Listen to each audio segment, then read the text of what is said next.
I'm not a tech geek by nature. I'm not a guy that can regurgitate every fact about every camera, how many megapixels, how many frames per second. But when game-changing cameras come out, cameras that are really going to affect what I do as a photographer and as a filmmaker, then I pay attention.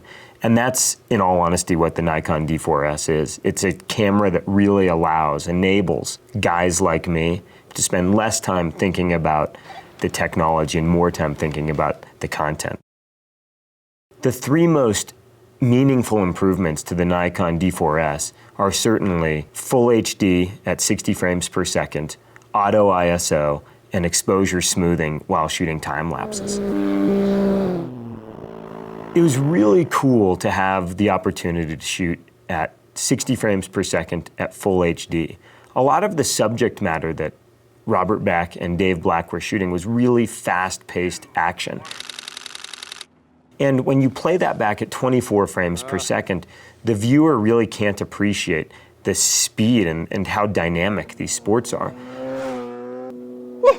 But with 60 frames per second at full HD, we had the ability to really play that back in the post-process in slow motion and even speed ramp into those situations, making for much more compelling content. We were tasked with shooting a scene where a guy would push his dirt bike from a dark garage out into the sun and then roll it up onto a truck. Now, in years past, this was sort of an impossible thing to do. Hollywood crews could do this, but not guys like me. This scenario just blew my mind. We were using the auto ISO functionality of the new D4S in movie mode, and what it allowed us to do is do a shot in a dark garage where the guys are working on their bikes. We follow RJ out. He pushes his bike from the dark garage into the back of his pickup truck. And the camera compensates using an algorithm that's incredibly smooth in terms of exposure.